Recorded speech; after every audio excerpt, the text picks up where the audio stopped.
¿Qué es una leyenda? Todas las leyendas comienzan con un grano de verdad. Pasan de generación en generación. ¿Cómo llegamos a ese grano de verdad? Es lo que pretendemos hacer. Cazadores de misterios. Leyendas. Soy Jimmy Church. Trabajo con un equipo de rastreadores de verdades con mentalidades similares que buscan respuestas en todo, desde alienígenas. Subid las cámaras. Hasta la Atlántida.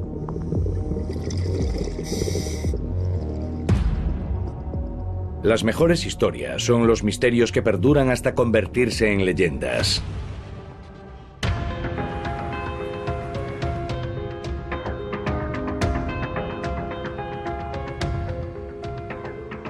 ¿Cómo estáis, chicos? Jimmy, Decidme, ¿qué es una leyenda? Tenemos a Bigfoot, la mina del holandés, el Santo Grial, una de mis preferidas. Después está el material que surge de la ficción. Todas estas leyendas, absolutamente todas, nacen a partir de algo. Hay un grano de verdad, una semilla que hace que crezca. A ver, leyendas favoritas, Jeremy. El monstruo del lago Ness. Sigue ocurriendo. En septiembre de 2016, otro fotógrafo aficionado hizo una foto. Es algo que dura y dura. Yo prefiero la fuente de la eterna juventud. ¿La conocéis? Creo que la has encontrado y no quieres compartirla con nosotros. Lo que quiero es zambullirme en ella. ¿puedo acompañarte? Por supuesto. Hoy vemos leyendas modernas, cosas que están sucediendo ahora en tiempo real, que no desaparecen. Como JFK. JFK, un ejemplo perfecto.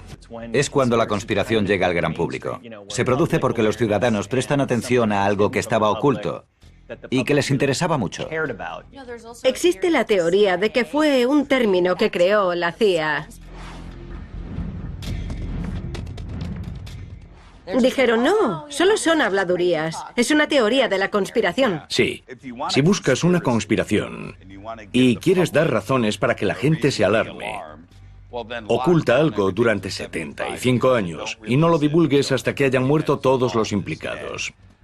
Entonces, se preguntarán, ¿qué ocultas? Hace poco me llamó un hombre que tenía una nueva hipótesis. Cree que el tiroteo de Dallas formaba parte de un complot mayor. Que Dallas era el plan B. Lo que significa Que había un plan A. Exacto. Leyendas. JFK. Plan A.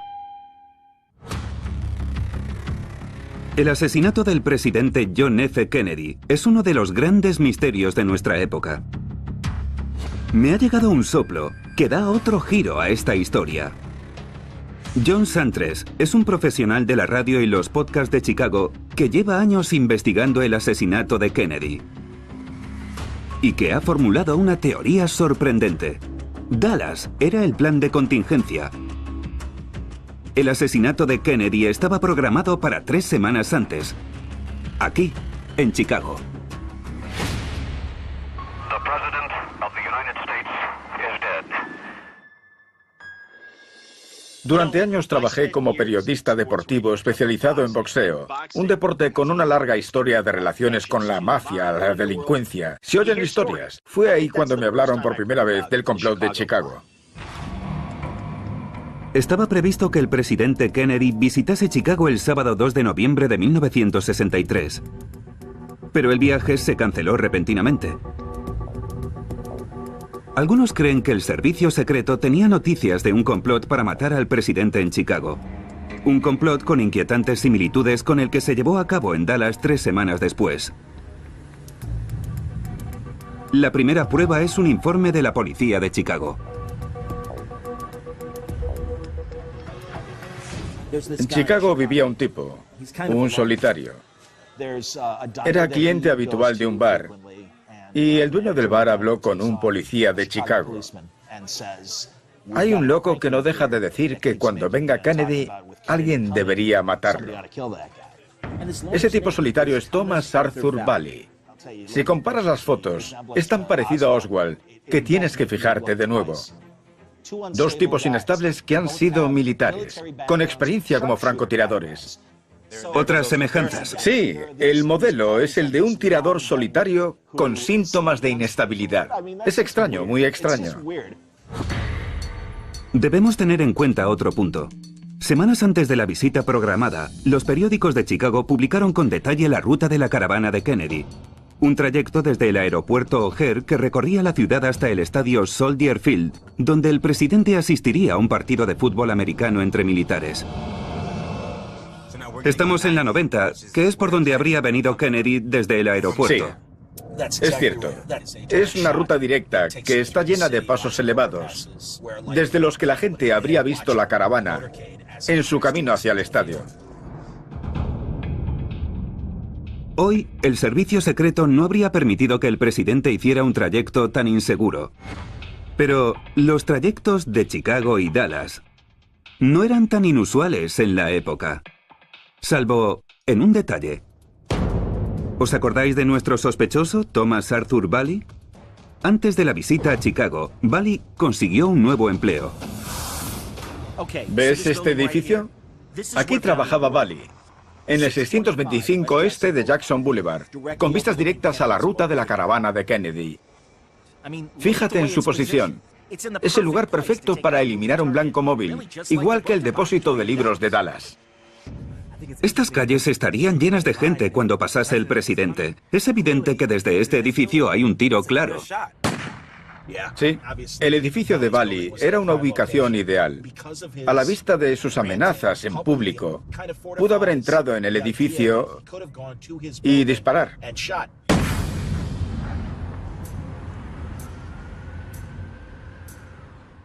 La caravana presidencial habría pasado bajo este paso elevado en esta dirección.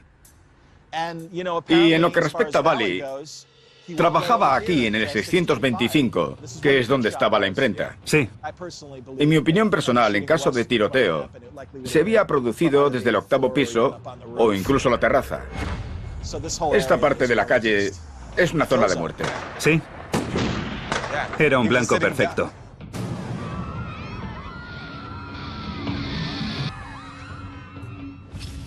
El edificio le ofrecería a Vallee un lugar estratégico para disparar a Kennedy. 3 semanas después, Lee Harvey Oswald le disparó a Kennedy desde el 6º piso de su lugar de trabajo. ¿Esto demuestra la conexión entre los complots? ¿Un plan A que falla en Chicago y un plan B que acierta en Dallas? Examinémoslos. 2 tiradores, Lee Harvey Oswald y Thomas Arthur Vallee. Los dos hostiles al presidente Kennedy. Ambos francotiradores militares. ¿Sí? Ambos trabajaban en edificios con vistas a la caravana presidencial. Sí. Pero la conspiración de Kennedy no es que Oswald matase al presidente, sino que no lo mató él. Que solo era un señuelo que cargó con la culpa, mientras que el auténtico asesino, otro tirador, se largaba como si nada.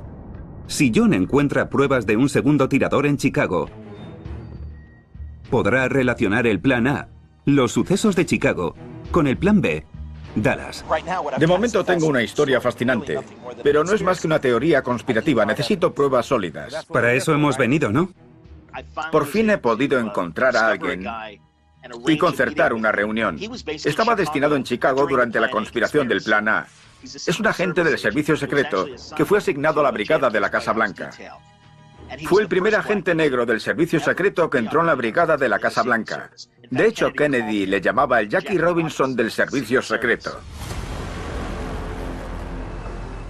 Recibimos muchos avisos de que iban a asesinar al presidente. No fue una sorpresa.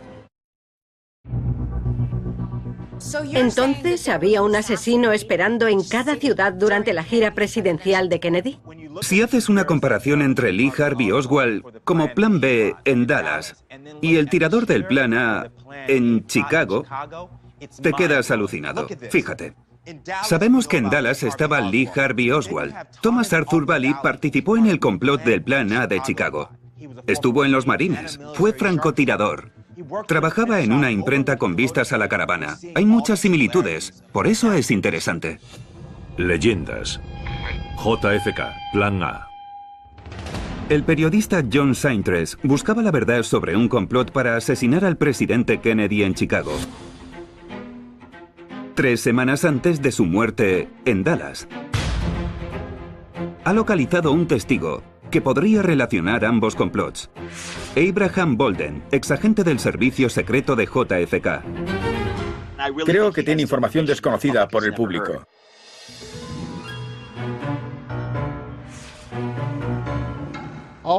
Durante el período de 1961 a 1963, tuvimos informaciones sobre grupos organizados que seguían al presidente en su gira por el país, esperando una oportunidad para asesinarlo. Sabíamos que intentarían matar al presidente desde un edificio alto y que sería una persona con un rifle de mira telescópica en el trayecto del presidente en coche desde el aeropuerto hasta el hotel.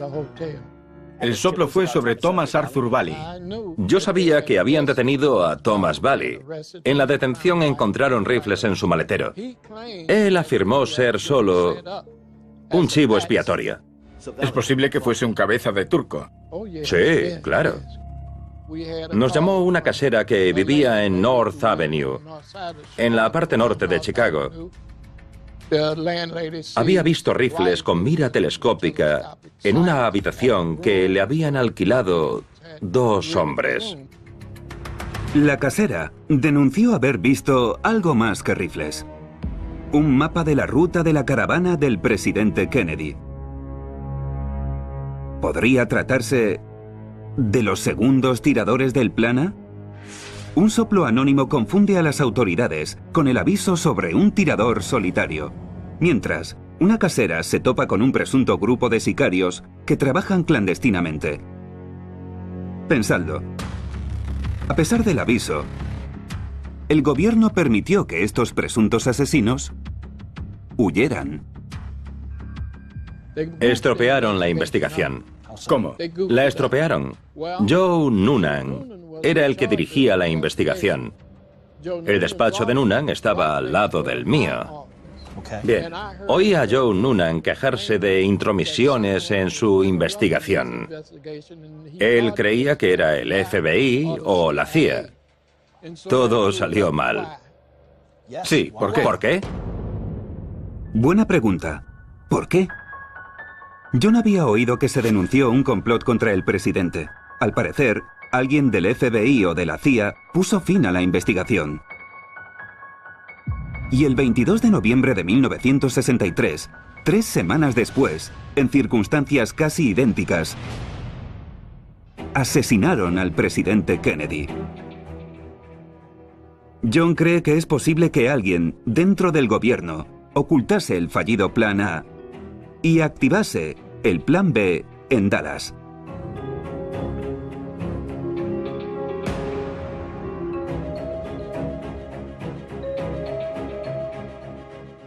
Es difícil descubrir la verdad, pero John seguirá investigando. Si queremos proteger la democracia, debemos basarnos en la verdad y la justicia, o lo perderemos todo. La libertad de elección, de religión, eso es lo que quiero para mis hijos y también para los tuyos. No lo conseguiremos si encubrimos el asesinato de nuestros líderes en la calle a plena luz del día, a las 12 del mediodía, por ejemplo. Así no se puede sobrevivir. Nuestro pueblo se merece algo más.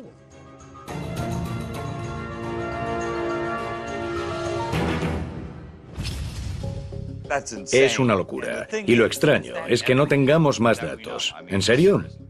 Aún hay 1000 documentos clasificados relativos al asesinato de Kennedy. Lo cierto es que quizá no sepamos nunca lo que pasó.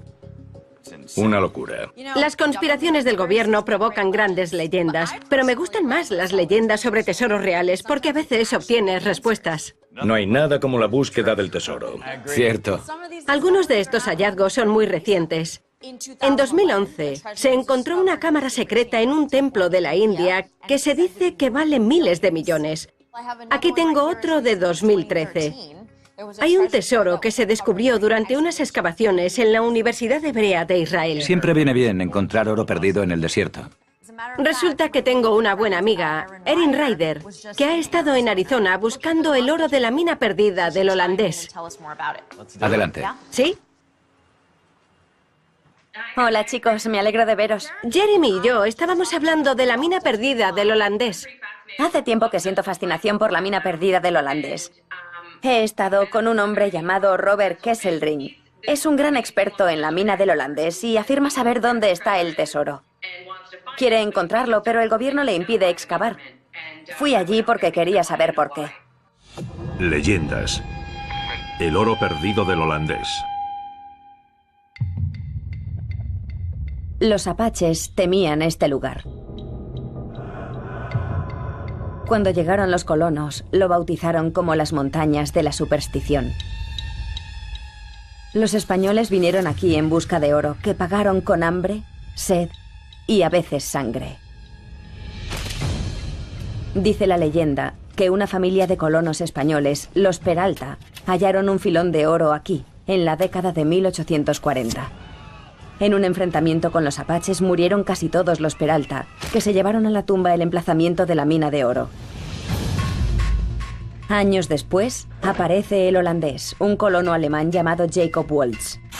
Se cree que Waltz encontró la mina perdida de los Peralta con millones de dólares en oro. También se dice que Waltz mató a un hombre para que no revelase el hallazgo. Waltz habló por fin de la mina en su lecho de muerte, pero se negó a decir su ubicación. Se murió y el oro se dio por perdido para siempre.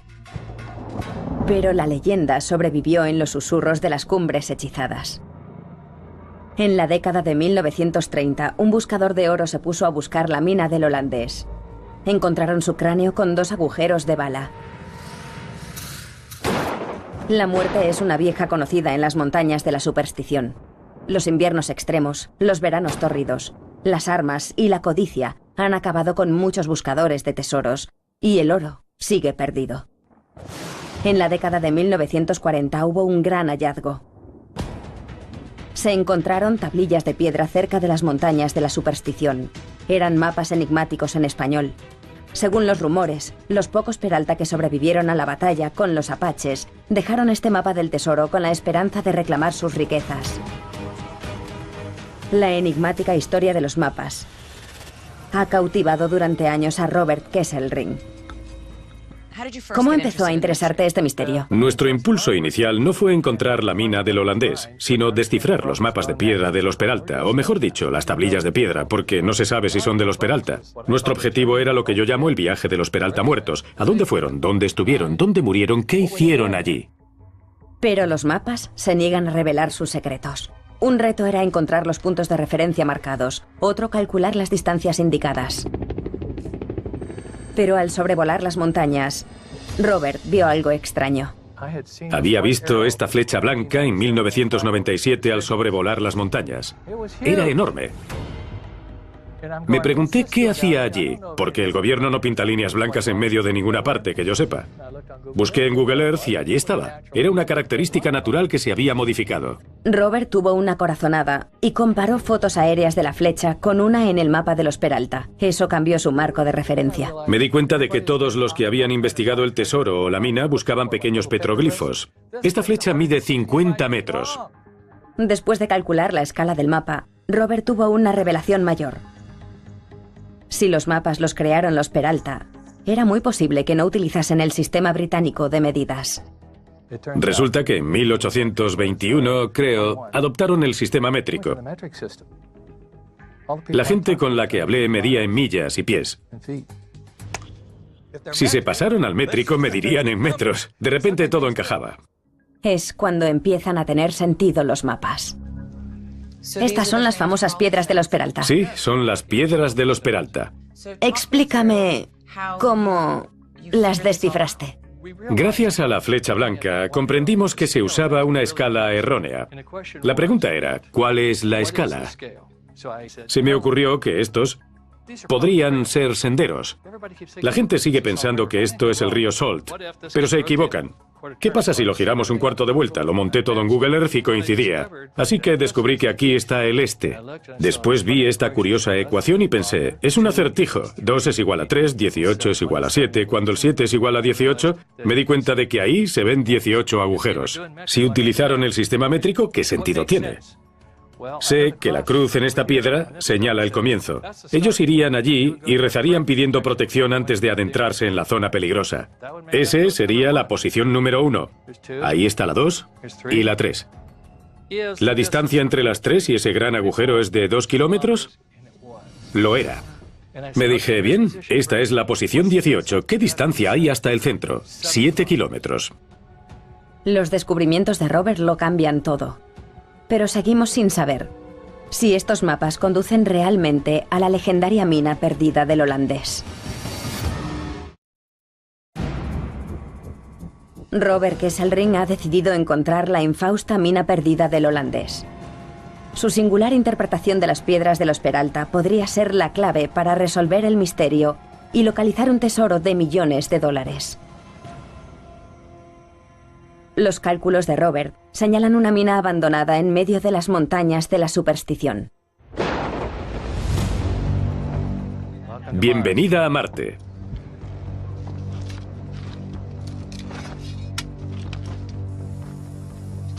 Robert ha estado muchas veces en la mina, pero no aparece en Google Maps. Aquí está. Hemos llegado. Robert no es el primero que relaciona esta mina con el holandés.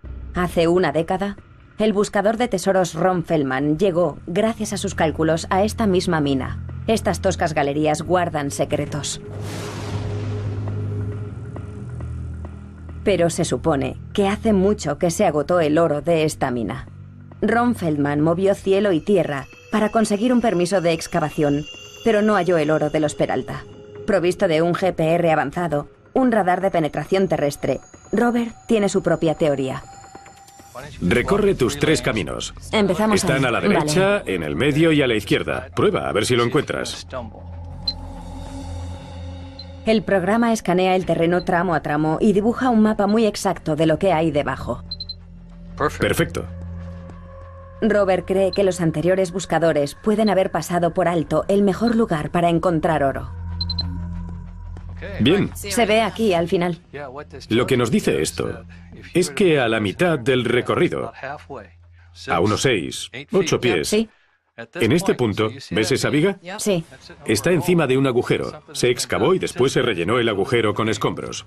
El artilugio no puede decirnos qué es, solo revela que parece haber una cámara justo debajo de nosotros que contiene montones de bloques no identificados. El agujero casi tiene 2 metros de profundidad. Está ahí. Esto nos dice que hay un agujero de casi 2 metros de profundidad, y aquí, donde se ve el punto rojo, podría estar el mineral que buscaban. Aquí nos encontramos con el último y quizá definitivo obstáculo en esta historia. En 1939, estas tierras pasaron a ser un parque natural protegido. Se ha restringido muchísimo la minería y la búsqueda de tesoros. Hice una consulta a la Guardia Forestal y la respuesta fue simplemente no. Mi argumento es que si no mostramos que hemos encontrado el oro para que deje de morir gente aquí, seguirán destruyendo el hábitat, acosando la fauna, intentando robar cosas y perderemos objetos históricos importantes. A pesar de que sus hallazgos son fascinantes, el gobierno no parece dispuesto a transigir. Todos me preguntan por qué la Guardia Forestal no quiere contestar estas preguntas básicas. No lo sé. Están ocultando algo. No sé si están ocultando algo, desconozco las circunstancias. Ellos no dicen que yo tenga razón ni que esté equivocado. Los rumores dicen que Waltz se fue con $1 millón en oro. Es mucho oro.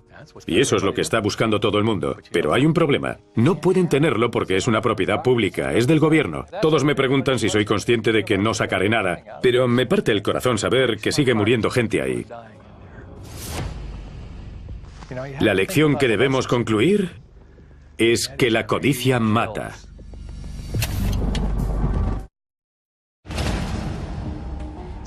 ¿A qué conclusión llegó Robert? ¿Qué hará ahora si es tan complicado excavar ahí? ¿Cómo crees que podrá cerrar el caso? Es difícil saberlo. Está muy cerca del tesoro, pero se topa con la burocracia. Es ilegal excavar en un parque nacional. Creo que no está dispuesto a rendirse. Tiene que buscar el modo de dar un rodeo. Pero la última persona que consiguió excavar allí nos dijo que es improbable que pueda hacerlo pronto. Hay un montón de preguntas sin explicación. Creo que ha tenido que pasar por el aro para llegar a la situación en que está ahora. Sí, es un campo de minas. Un chiste. Muchas gracias, Erin. A vosotros, nos vemos. Gracias, Erin. Muy amable. ¿Qué os parece, chicos? ¿Creéis que lo encontrarán? Sin duda, es un caso con muchos hechos e historia. Creo que tendrán que seguir investigando. Lo bueno de estas historias es que sabemos que los tesoros y los objetos están ahí. Es cuestión de tiempo y método. Hablando de tesoros que sabemos que existen, he estado investigando a Bigfoot. Bigfoot, allá vamos. ¡Adelante! Decidme que no habéis sentido curiosidad por Bigfoot todos estos años. Uno de los grandes, de los mejores. Bigfoot fue un fenómeno en los 70. Tuvo un gran éxito. Fue un hito de la cultura popular. Lo bueno de Bigfoot es que todos queremos creer, ¿verdad? Claro, yo quiero creer. Estamos muy cerca de Canadá y en esa frontera se han producido muchos avistamientos. Dicen que Bigfoot solo aparece en el noroeste del Pacífico, pero conozco un tipo que dice que están buscando en el lugar equivocado. Leyendas. Bigfoot.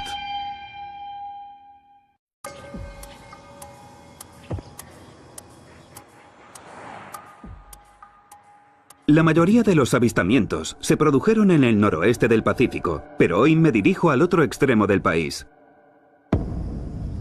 Kingdom, en el noreste de Vermont, podría ser la nueva zona activa de Bigfoot. Sus habitantes sufren encuentros extraños. ¿Puede contarme su experiencia? Por la mañana me levanto a las 4:30 y siempre oigo un pum, pum.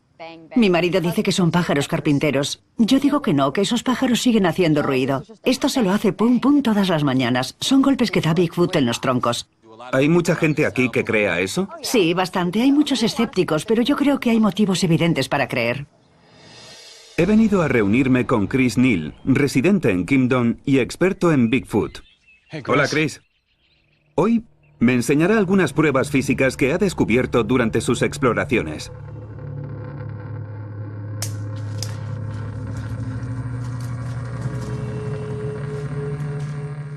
Tienes un gran sentido de la orientación. Yo estoy perdido.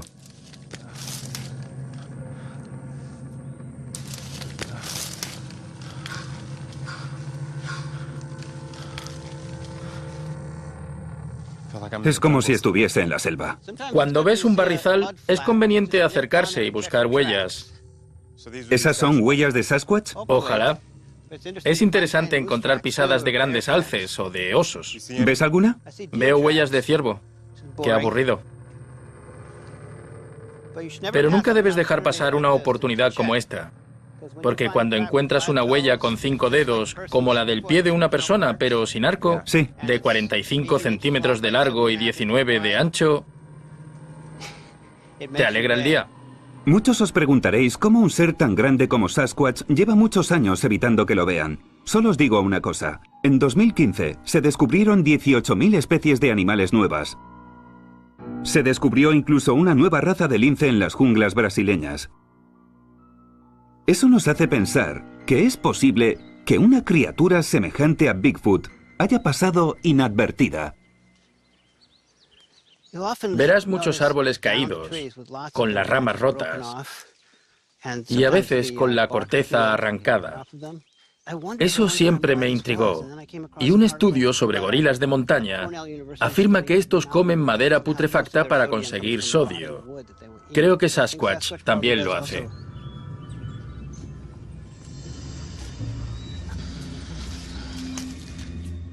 Nos adentramos en el bosque. Y fíjate en esto. Es algo en lo que no se fijaría el 99,9% de los excursionistas.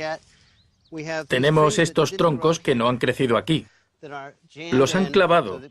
Tenemos 1, 2 y hasta 3 troncos. Es habitual encontrar estas estructuras con forma de tipi a lo largo de todo el país. Construyeron esta estructura. Esa es la idea, es muy posible. Bien. Pudo haber sido un humano, pero cuando ves que se acumulan las estructuras como esta en una zona, parece menos probable. Estas son las cosas que tienes que buscar como posible indicio de que han estado aquí. ¿Por qué construyeron estas estructuras? Esa era mi próxima pregunta. Existen varias hipótesis. Hay muchas especulaciones acerca de esto, porque prácticamente no sabemos nada de esta criatura, a pesar de tenerla cerca. Silencio, creo que he oído un ligero golpe en un tronco. ¿Has oído un golpe en un tronco? Es posible. No saquemos conclusiones precipitadas, pero estemos atentos. Muchas veces la gente se confunde y dice, es un pájaro carpintero, pero si es un golpe o dos golpes, no es un pájaro carpintero. Podrías oír desde un risco y después una respuesta desde el otro lado. Una vez fui al otro lado del barranco y observé cómo trabajaba uno muy activo y desenfadado. Fue fascinante.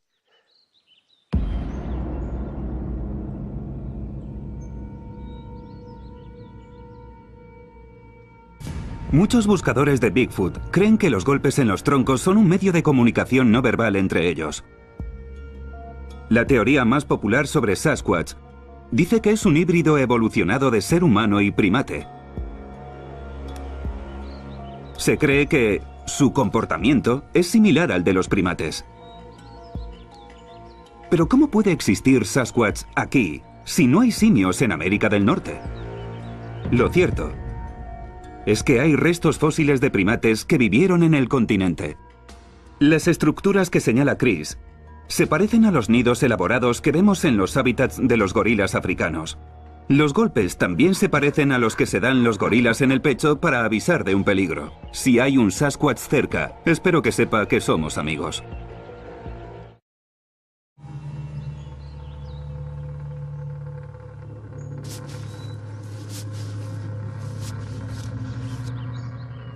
¿Cómo reacciona la gente cuando dices que llevas casi 10 años buscando un Sasquatch? La cuarta parte no me cree. Ya. Otra cuarta parte cree que me falta un tornillo. Pero el resto son los que más me fastidian. Porque dicen, no tengo razones para pensar que no exista esa especie, pero me importa un comino. ¿Cómo puede no importarte? Podría haber otra raza de seres humanos viviendo con nosotros. Podéis pasar. Esta noche voy a llevarte a otro barranco que es exactamente igual que este. Son gemelos. Hace 10 días grabé allí unos buenos golpes en los troncos. Es muy posible que si vamos de noche y golpeamos algunos troncos, tengamos respuesta.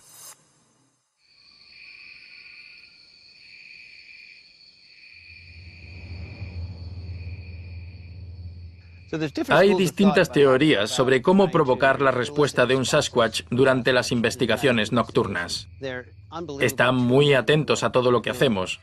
Los que se visten de camuflaje para buscar Sasquatch son estúpidos, porque ellos saben cuando entramos en su territorio. Sí.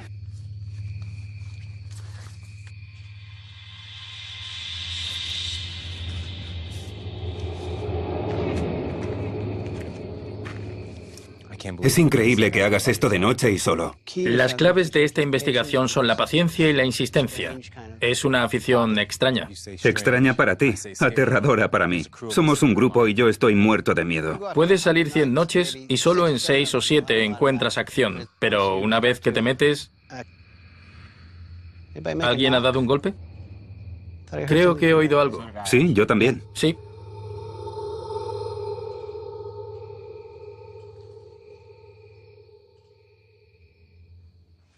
Voy a responder.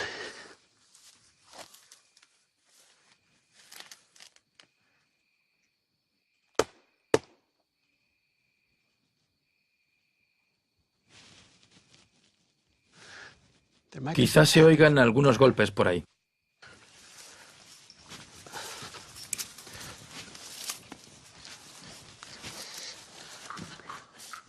¿Has oído eso? Sí, lo he oído.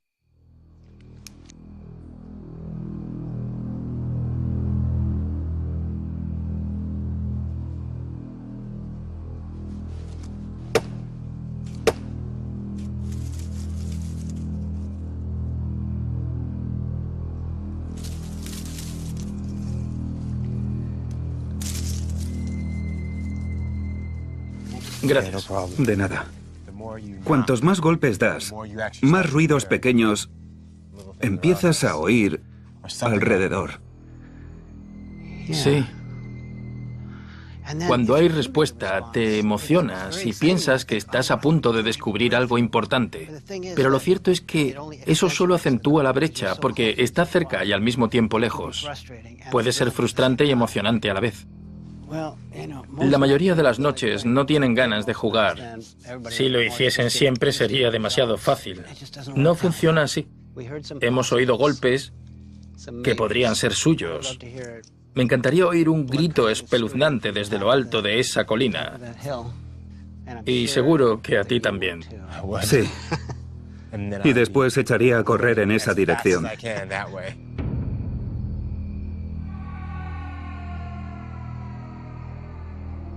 Hace frío, es tarde y el bosque da miedo. Es hora de dejarlo. No hemos encontrado a Sasquatch, pero tenemos la noche de mañana, la del día siguiente, la del otro. Quizá John no esté aquí, pero Chris no fallará. Me pasé la noche en el bosque, muerto de miedo. Creedme. ¿Encontrasteis a Bigfoot? No encontramos a Bigfoot, lo que fue una decepción. Pero sé que se puede, es posible. Sobre todo si piensas en los pumas y otros animales que no vemos constantemente. Es posible que exista una criatura desconocida para nosotros. Tengo un regalo. Steve Murillo y su equipo se pasaron el fin de semana buscando a Bigfoot. No puede ser. Y tengo noticias sensacionales. Quizás sean las noticias más sorprendentes que hemos encontrado sobre Bigfoot. Steve, aquí Jimmy, lo tenéis. ¿Cómo estáis? ¿Qué tal? ¿Cómo estás? Me alegro de veros, Jeremy. ¿Todo bien? Bien. Estupendo. ¿Acabas de llegar? Sí. Cuéntanos lo que pasó, ilumínanos. Sí, quiero saberlo todo. Nos fuimos el jueves en avión hasta Portland, Oregón. Después de hora y media en coche, llegamos a un lugar llamado Trout Lake, Washington, uno de los lugares clave para los que buscan al Sasquatch. Está en medio de la nada. Os enseñaré algunas fotografías de la incursión. Este es el segundo árbol que encontramos doblado, que estaba a unos 6 o 7 metros de la carretera. ¿Qué tamaño tenía? Era un árbol joven, no era un árbol grande. Tendría unos 10 centímetros de diámetro, más o menos. Quizá 15. Es decir, no fue un accidente. No, fue intencionado. Estaba doblado y seguía creciendo. Continuamos. Habéis visto el camino forestal que seguíamos. Y fue cuando Rick Sinet encontró esta huella. No sé ¿Cómo? si... ¿Qué? ¿La veis? Está abajo, en primer término. Se ve el talón y la punta. Si nos acercamos, se ven los dedos. Pasemos a la siguiente foto. Ese es el pie al lado del mío. ¿Veis que mi talón no está a la altura del talón de esa huella? Dios Es grande, mío. ¿verdad? ¿Veis esa protuberancia en medio? Se corresponde con los datos de otras huellas de Bigfoot. Se ve la forma de los dedos. En esa foto se ve la forma de los dedos. Con claridad. Hicimos un molde. Esta no es una foto muy buena. Me gustaría enseñaros una foto mejor del molde, pero se ve lo grande que es. El doble que el tuyo. Lo interesante es que la huella de Bigfoot es única. No hay otros animales autóctonos de estos bosques con una huella similar. Eso es. No hay simios, no hay gorilas. La huella de los osos es muy distinta. Lo que no puedo entender es por qué nadie ha montado en esta zona un puesto de vigilancia camuflado en la naturaleza, con cámaras y todo eso. Es una gran idea. Trout Lake es un lugar clave. Más allá de Trout Lake está Dark Valley. Había un tipo que quería guiarnos, pero no teníamos tiempo. Quería llevarnos a Dark Valley donde él lo había visto. Si quieres te acompaño. Iremos todos a Dark Valley. ¿De acuerdo? Vayamos. Reflexionemos. Al principio, en el origen de toda leyenda, está un grano de verdad. Todo el mundo conoce a alguien, hablan y la leyenda llega al día de hoy. Nosotros queremos desentrañar estas cosas, queremos llegar al fondo, queremos mostrar pruebas y hoy lo has conseguido. Has encontrado pruebas. La clave de las leyendas, de las buenas, como Bigfoot, la mina perdida del holandés o el asesinato de Kennedy, es que no desaparecen. Sin duda.